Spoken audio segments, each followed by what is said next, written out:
that 11 straight winning weeks in the NFL. Eagles +3 for 3 units. Get it done for us. We gave that to you guys yesterday. If you tuned in and rode that with us, make sure you guys like, comment, subscribe below. Help us grow this thing.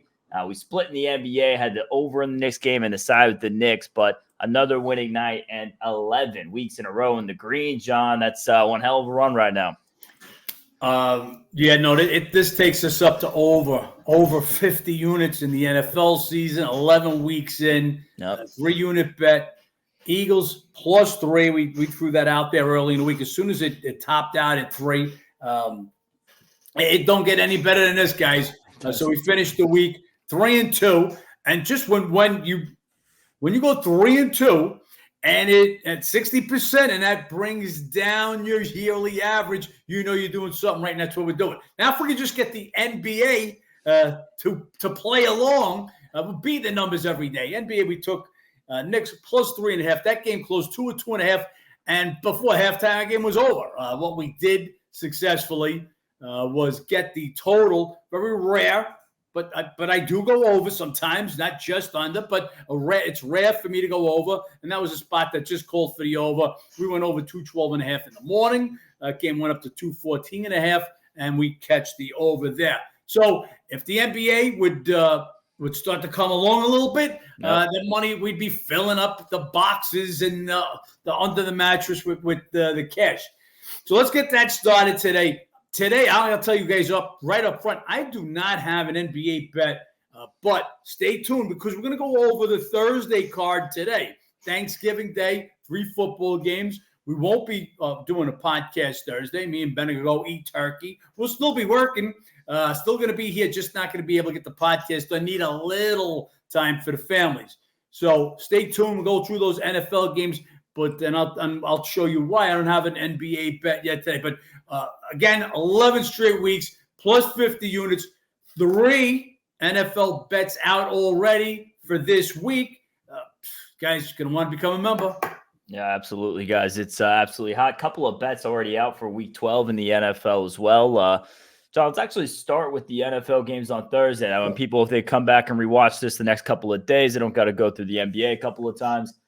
We got Thanksgiving Thursday, obviously a couple of games, and then Jeff Bezos, being an absolute business genius, going to give us the Amazon Black Friday game. So we'll go over that on Friday specifically. But these 3 games coming up, obviously the Cowboys going to be hosting the Commanders. We have the 49ers at the Seahawks, and then the top game on the card, Packers taking a trip on to Detroit. Jordan Love had a decent game, and young offense, young quarterback. You see some light. Maybe they can have something in the future here with Jordan Love. Obviously, he's had some really bad games. Chargers team they take care of business against. I mean, this Chargers team just keeps letting them down.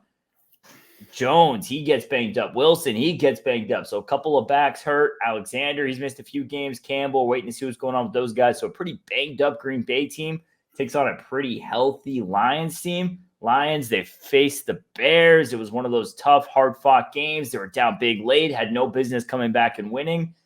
And I'm not saying it was a complete look ahead, but also, Thanksgiving, Lions have had their fair share of getting their ass kicked on Thanksgiving. And obviously they've had their division rival, Green Bay, who owned them for quite some time. Last couple of years, they flipped the script. Lions, a lot of success now. They won the last 4 meetings by an average of 7.8 points. And that's the only way I could look at this. I don't see Green Bay going into Detroit and winning this game. Wouldn't be surprised if Lions, now 8-2 for the first time in 40 years, looking to make a statement on Thanksgiving against a division rival with a big win, John. Yeah, Green Bay pulls one out at the end. Jordan Love throws his second touchdown, I believe 2:33 left in the game. And then the Chargers, man, they dropped as many passes on Herbert as the Chiefs dropped on Mahomes last night. Brutal. And thank you, MVS, for dropping that last one. Just want to send him a shout out because he kept the streak going for us. Yep. Chargers just didn't play a good enough game. Green Bay, they've been banged up literally all year. The first time they met Detroit, Jones was just coming back to play, but he wasn't right and had to handle a couple of carries. You still got Alexander, the cornerback, missed the last couple of games. Campbell, the linebacker, he's going to be questionable also. So, again, banged up team going to Detroit. Detroit last week, I don't think it's so much of a look ahead. I don't know that they consider Green Bay a rival anymore, as I think it was a letdown from that shootout with the Chargers the week before that they win as time runs out with a field goal. So I think it was a little bit of a letdown there. And the Bears, a little different. We said that defense just getting a little bit better. You got Fields coming back. He was healthy. So got some bodies back. Let me just check some line moves here. Yeah, just as we suspected. You guys are going to want to get my NFL bets. I don't know what I'm going to tell you. But yeah, so Lions, they got shocked. But with 4 and change left, score 17 unanswered points to win. Mark of a winner. They're just winners. This guy has turned the Lions franchise around, Campbell. This is a different phrase. This was the dregs of the league, Detroit. This is a different team. They just go in knowing they can win, a whole different air about them. My line on this game, it would be 8.2 points. So between 8 and 8.5. The line is between 7.5 and 8. The line opens 7.5. Actually, let's call it 7. It's mostly 7.5. This line hasn't moved yet. It's that tight. Detroit Lions belong to be a touchdown over Green Bay. Is there home revenge? I say no. Lions have beaten them and covered 4 straight. And they are 11-2 against the spread. The last 13 meetings with the Packers. So without giving Green Bay a little home revenge, and I think Green Bay is going to be limping into Detroit on a short week. Just not interested in the dog here. I just don't see an edge. 7.5, 8 points. That's the right line. We have Commanders going on to Dallas, and they were in a similar spot, division rival. They're looking past, and they get upset there by the Giants and DeVito. They did force 9 sacks, but still ended up losing that game. And how brutal game. He was sacked 4 times, 3 interceptions in that one. You have this Dallas team coming off a nice road win at Carolina, getting it done there. You name a stat, they're pretty much in the top 3 in it, second in scoring, 5th in points allowed, 2nd in passing yards allowed. It's just Cowboys getting it done on all fronts, primarily at home. Now 12 straight home wins, 10-2 against the spread by an average of 18.3 points. Only caveat, Commanders a lot better on the road also. 7-4-1, 9-3 against the spread their last 12 road games. So Cowboys 10-2 against spread last 12 at home. Commanders 9-3 against spread last 12 on the road. Maybe Commanders can be the ones to give a little bit of trouble here to Dallas on their home field. As far as the matchup history, they stole one in Week 18 last year in the back end of the season with Howe. But before that, Dallas, the last 2 meetings in Dallas, they won by a combined 81-24. So could be the makings of another Cowboys home blowout. Would be Commanders or nothing. I would look to get a live line in this one. Wouldn't be surprised if we see Dallas get out to a big start, big lead, and Commanders keep it close from there, John. Yeah, I just think, again, another game that I just got no reason to want to get that big, juicy dog. It's a lot of points sitting out there. But what Dallas does is they beat up the weaklings and they crush everybody at home. And that's just what they've been doing all year long. This game has moved from an early opening of 10, basically, to 11 and maybe 11.5 starting to pop up. And I'm 11.5, every bit of 11.5, and could only go higher. Washington was absolutely horrible last week. 9 sacks and not to get the win. Howell, the most sacked quarterback in the NFL, 51 sacks, and shares the league lead with interceptions with Allen, but leads the league in passing yards. So while we say, hey, maybe we got a little wide open over here, I think the total has gone just a little too high. Sitting up now at 48.5, even a 49 popping up. The lean would have been to over, but I think that number's gone too high. Again, guys, I don't have a bet in this one either. Then we have the 49ers at Seattle. San Fran coming off a nice win against Tampa Bay. All Brock Purdy does is go with a perfect passer rating. They lead the NFL in everything defensively. Just 2-5 against the spread the last 7 road games. They were struggling on the road. Then they come out of the bye week and they get Jacksonville on the road, and they absolutely obliterated them. But I'm going to credit that a little bit more so to the bye week as well. got them healthy and everything else. Meanwhile, Seattle, one of our winners from the weekend, was against them with the Rams. They lose that one at LA.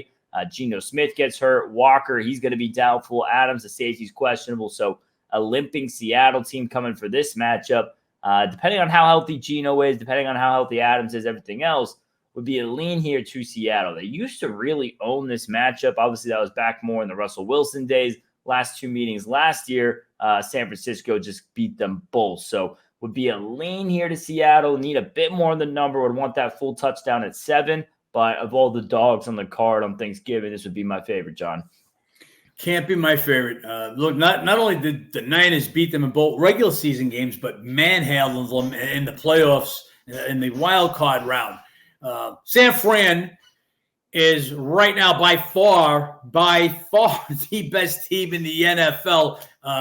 Where I had them rated prior to that 3-game losing streak, they've exceeded that now.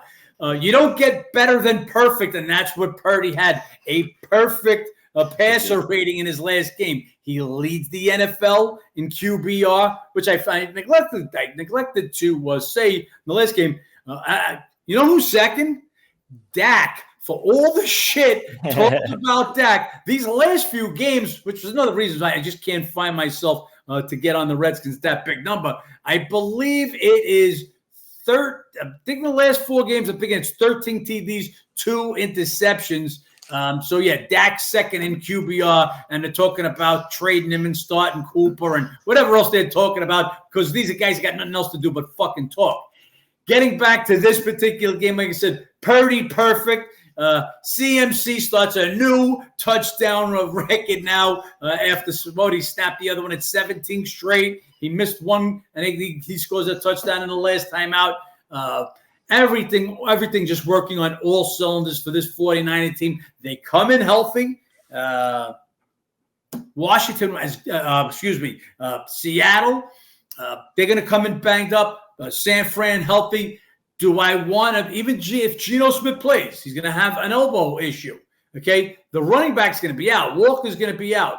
So you got your quarterback out, or your quarterback less than healthy if he plays, your running back out, going against a team that now, look, this pass rush was good. That's just scary. Now this defense is on you. I would have to take Seattle only if it was 7.5. Wouldn't take anything less than 7.5. But again, a little too much to lay on the road. As much as they dominated last year, the 3 games, 2 regular season, 1 playoff, Seattle did have them had won the prior 4 meetings, including the 2 in Seattle. So would only have to take Seattle, but at a bigger number, nice and juicy to make up for the losses of how ineffective will Geno be and the loss of the running back. Yes, scheduling-wise also, this is as must-win as a scenario you could have for the Seahawks. After this game, you go on the road to Dallas, then you're on the road against the Niners again, and then you get the Eagles. So 4 games in a row against 3 of the top 5 teams in the NFL, and 2 of those at home. This first one against San Francisco just seems like they need this one. And if they go losing the other 3, but win this first one, they'll still be 500 heading into the back end of the season. We'll see what ends up going on there. But that's the Thursday Thanksgiving slate. Like we said, no bets out currently on those 3 games. Obviously, that can change as info changes throughout the week, as lines move throughout the week. But there are a couple of Week 12 NFL bets already out. If you guys want those, sign up on howtobeatthebookie.com or download the app. And we got a nice 3 NFLs for Sunday. We'll get right now, guys. That's 3 NFLs for Sunday, and they're 3 sides. And that's what the sides have been really hot the last couple of weeks. And then nice little in-season tournament day today, John. We got a couple of NBA games. We'll see what we have going on here. Obviously, with Thanksgiving, no NBA games on Thursday. Massive slate tomorrow, part of why we did NFL today, and then a massive slate on Friday as well. But these are in-season tournament games. First one, we have Raptors at Orlando. You have them coming off the big win against this horrible Pistons team. How bad are the Pistons? Last night, no Jokic, no Mike Malone gets ejected. Murray's already out, and they still can't pull it out. So, one of our guys in the chat, we appreciate it, but we know we're on top of it. One of our guys in the chat said, Pistons, no, Jokic is out. We know Jokic and Malone both out. So just for everybody out there, you had Denver with a 1-point lead. Halftime line comes up, Denver 3. Guess what Denver won by second half? 3. Ben answered it right away. That's accounted for. Of course, it's accounted for. Guys, when we see the spots, and look, I got to tell you something. First of all, not to detract, but we had E. Bizzle and T. Palmieri, two of our members, come on Instagram Live with us and then write up previews. Ben, I think they want your job. I mean, I was so impressed. And look, I don't know if we're making any headway on these guys, but if I could get all of our members up to speed, up to that par, where they're really getting it. They're starting to know what we look for, talking about look aheads. And T. Palmieri threw in his game. He had Houston last night. They get there at the end. So it's just great stuff from those guys, by the way. Where were we? I forgot that. Of course, with that. Yeah, I was going on a Raptors Magic game, but I just talk about the Raptors blowout over the Pistons, how horrible the Pistons are. I got a little sidetracked there. But Orlando, they come in, they get a nice little win over Indiana. They get a big win on that on Sunday. They've now won and covered 3 in a row. They've had some success at home, 3-1 at home this season. This game to me is Magic or nobody. They split 4 meetings last year. Magic won both in Orlando. Toronto coming off that big win against Detroit. I just think this is a spot here. You have Toronto, and both these teams play tomorrow. The one thing I will say is Orlando does get the reigning champs Nuggets tomorrow, where they actually give a fit the last couple of years, John. Yeah, I think you got all these teams playing tomorrow, and we put those in the previews because we want you to know, because we got, like I said, our guys are starting to get the ideas, the look aheads, and part of the reason Charlotte lost. We had some guys hitting the Charlotte. I wish I could remember their names from the chat. I'm trying to think. I think Balbito was one of them, and another guy. Was it Baseman maybe? A couple of guys hit Charlotte yesterday as we talked about the look aheads. So I don't think we have too many look aheads today, except maybe Phoenix got Golden State tomorrow. Well, I guess we'll get there when we get to the KD game. But as far as today's lines, right now, I'm going to tell you why I don't have an NBA bet. Just let me pop up. I got a little info coming out, but it's a minor info. Thaddeus Young for Toronto out, confirmed out. So today's games, opening lines for today, Orlando was 2.5. It's 1.5 now. I made it 1.5. Just no room to make that. I'm going to give you the opening line and what it's now, and I'll show you why we don't have a bet. Again, how to beat the bookie members. Toronto's a 34 on the road. Orlando 35.5 at home. They split 4 meetings last year, each winning, holding serve on their home court. This game is just a flat 1.5, and that's what the number is right now. I don't have a bet on this one. What's next, Ben? Yeah, then we got a nice Eastern Conference battle, Cavs at Philly, and this one it's got to be Philly or nothing. Feels like a little bit of a chance here to blow out. Cavs without Donovan Mitchell, they pull out a win against the Denver Nuggets the other night. Got to imagine a little bit of a letdown from that. Porter gave him 21 off the bench. His production, I don't think you can depend on a couple of nights in a row. LeVert, we see what's going on with him as well. Meanwhile, this Philly team just keeps getting it done at home. Now they're coming off a big win against Brooklyn the other night. Embiid had another solid night, 6-2 straight up and against the spread at home this season. They've won 7 of the last 8 meetings against the Cavs. It is a fairly big number on this game, but once you factor in Donovan Mitchell, a bit easier to lay that number. So we feel there are no one here for me, John. I'm not that high on this number. This game opened 7.5, and right now you're looking at basically 7.5. And I'm just a little under that. I'm at 7.5, 8 if LeVert is out. He's questionable. Mitchell, we already know, is out. LeVert missed the last game. It's the only thing that kept us off, because right now I just want to bet against Denver on the road. Guys, We talk about this all the time. You got ESPN, Sagarin. They make ratings. If you're not rating teams home and away, okay, you don't even know. You don't even know what ratings are. I don't what computer. Every team is different. Just look to NFL. Me and Ben just talking about it. You've got teams right now, 2 teams playing on Thursday. I mean, Dallas at home is just a completely different team. Yeah. Washington is a better road team than they are at home. Their rating is better on the road. So that's NFL. NBA, obviously, same thing. If you're not rating the teams, Cleveland a big difference home and away, about a 3-point difference. But right now, like I said, I just want to bet against Denver. No Jamal Murray. It looked like when they started the season, hey, wow, no championship hangover. Championship hangover setting in right now. It's set in a little late, but they haven't won a game in 5 games. The only reason, again, getting back to the point was I didn't bet it. No Mitchell, no LeVert, 2 guys short. Now they got to go to Philly. Philly's been playing real good basketball. The one letdown game, we knew they were going to lose the Pacer game. The second of the Pacer games with the Celtics as the look ahead. It was a terrible spot for them. They went and lose that game. But the game to lose against Boston was just terrible in a game that they were looking ahead to. Embiid goes a -25. He makes up for that, of course. Kills Atlanta, kills the Nets the next game, and now they come back home. Again, Cavs hang their hat on D. They'll start getting back to that. Jared Allen playing better ball. Darius Garland played a real good basketball game because he's been out a lot in the first part of the season, but with LeVert out, he really took control. Again, if LeVert's out, I could see the game being 8. With them out, it's a little bit too high, but again, not enough for me to take it if you're down to your main guy, Mitchell, and another very influential rotation guy.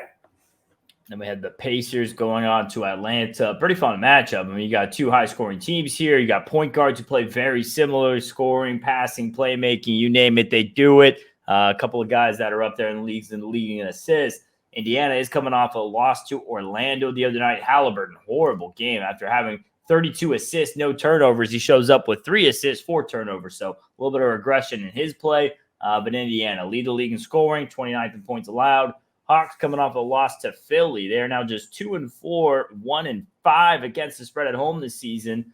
They do have a little bit of success in the matchup history. They have now won 6 of the last 7 meetings. The last 4 in Atlanta, 3-1 against the spread. Side would be a slide as the leans here to Atlanta. Don't want to be laying too many points with them at home. They're just not covering numbers right now. But it's the over. I've been telling you guys since night 1 of the NBA season, Indiana and the over. And all they've done is gone 11-1. This one's at 251. And for a damn good reason. You have 2 teams, top 5 in scoring, 2 teams, bottom 5 in points allowed. The last 9's gone over, averaging 252. 9 of the last 10 meetings have gone over, averaging almost 247. And if you guys watch this game today, I just want you to watch the Pacers. Watch how they inbound the basketball. I've never seen guys literally sprint to the sideline to get the ball and try to – it's the most up-tempo basketball I've ever seen. Pacers, over. It's plain and simple, John. That's what everybody in the world thinks because this game opened up 247 is at 252. Yep. When it's at this high, all I told Ben was, hey, at this point, you just have to wait. How much higher could it go if Halliburton's out, if Trae Young's out? It's one of those guys that slowed down the pace. So you may as well just make sure for that extra half a point that it might move higher. So if you're going to go over, you might as well wait. Again, to me, the number's too high. I'm a numbers guy. Yes, the right side is over. Just, some of the games is like you got a pitcher, like a Snell, and he's in one of those grooves, and he's just lights out. And the right side is just close your eyes and bet Snell like he had this year. But the Padres aren't scoring, or something else could affect it. That's why this number is just a little too high. But yeah, Pacers the over or nothing. As far as the game itself, Atlanta playing bad basketball. Looked like they were straightening themselves out. Then they go on that trip to Mexico City, and I don't know if have they covered since then. I got them now 2-4, 1-5 against the spread their last 6. 2-4 straight up, and 1-5 against the spread their 6 home games. Don't get it done at home. Pacers, another team, looked like they were playing real good basketball. But then Magic just shut them down. That game wasn't even as close as the final score. So we'll see how these 2 teams work out today. My number on this game is 4. That was the opening number, 4. The line is now sitting at 3.5 or 4. And again, guys, this is why I don't have a bet today. The lines are moving because the lines were sharp. And we tell you this, when they've got time to make the lines, usually the numbers are solid and these games are solid. None of these teams that are playing today are on a back-to-back. Right. So they've had all of this time to register what these lines should be, and they did a hell of a job today.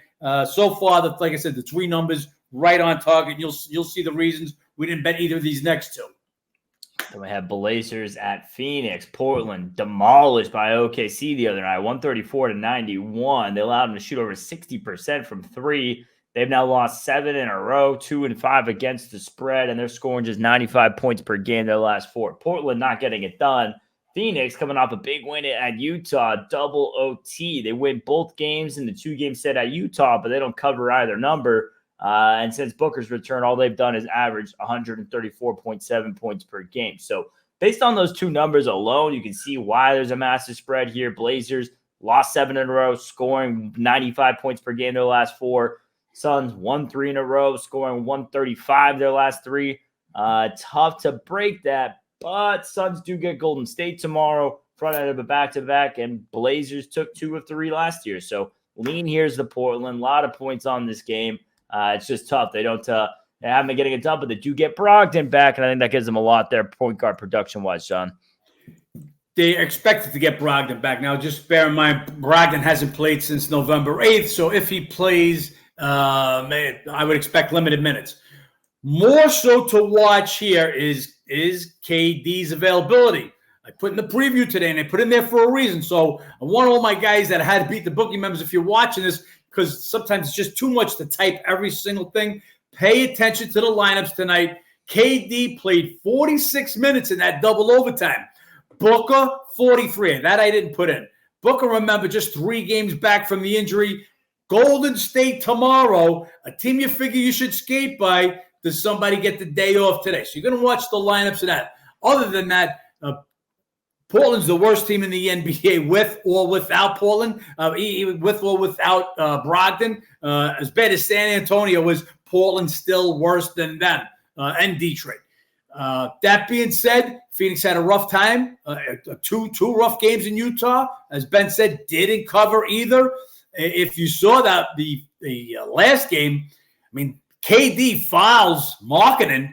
He's supposed to be going on the line for 3. To possibly tie the game up, but they blow the whistle and the game is over. You know, it always gives sometimes make you think about these refs. But to get past that, like I said, 46 minutes KD, 43, I believe, Booker, double overtime, Golden State next.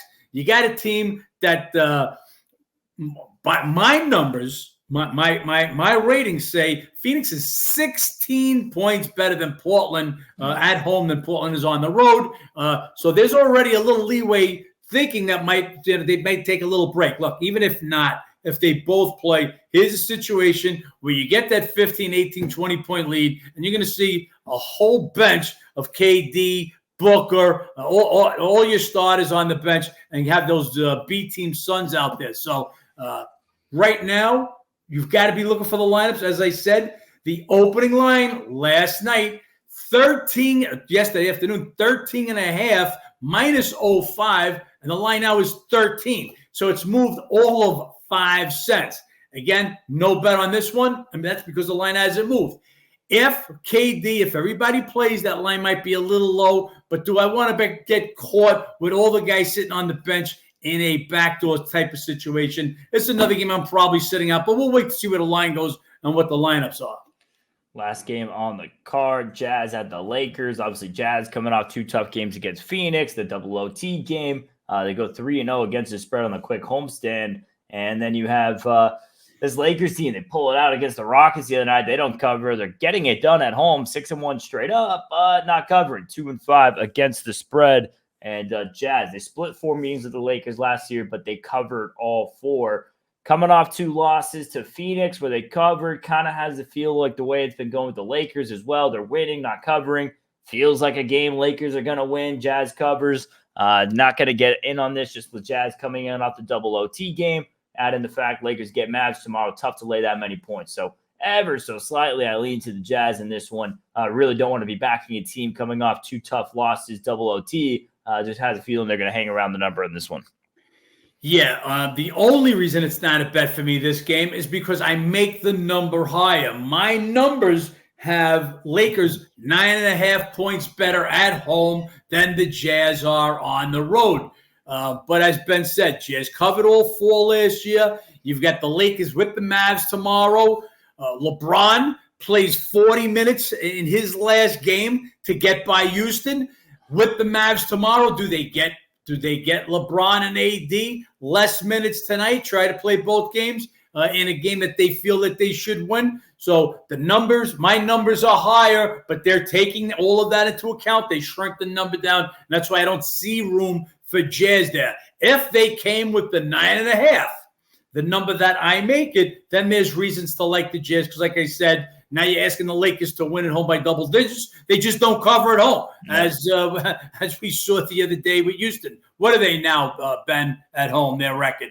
6-1 straight up, 2-5 against the spread. 2-5 against the spread, and that's all we worry about is against the spread. So the number's not as high as it should be, which would say, well, but you like the Lakers. No, I don't. The spot does not belong to the Lakers. It belongs to the Jazz. We revert the number back. So this game opened 8.5 minus 0.5. You're looking at 7.5 now. And you can call that, I guess that's a move. Just not enough for me to get on the Jazz tonight. That's a short in-season tournament card. We'll see how these games shape up heading into December coming up. Then we'll start to have, the move on the quarterfinals of these tournaments. We'll see what goes on there. Real quick, I did see a take about, maybe LeBron takes this seriously, the play, and just in the fact that it'll kind of transcend his longevity more. And, hey, Lakers are 3-0 in this tournament, so maybe there's something to that. But, yeah, if he's, wins the first one of the NBA Cup, then that's something, becomes a bigger deal down 20, 30 years down the line. We'll see if that's the case, if any of these guys actually care about it. But, yeah, another winning week in the NFL, John. 11 straight weeks, absolutely ridiculous. Numerous bets out for Sunday this week. Man, we got some holiday football coming up. Guys, that's 11 weeks, and we're talking about an average of about 7 bets a week. You get guys out there that try to do this. We call them the scam decappers. They give you 1 or 2 games a day, figuring if they lose a game, they can always explain away one game and get you on the hook for another. That's salesman shit. We're giving you the games that we bet.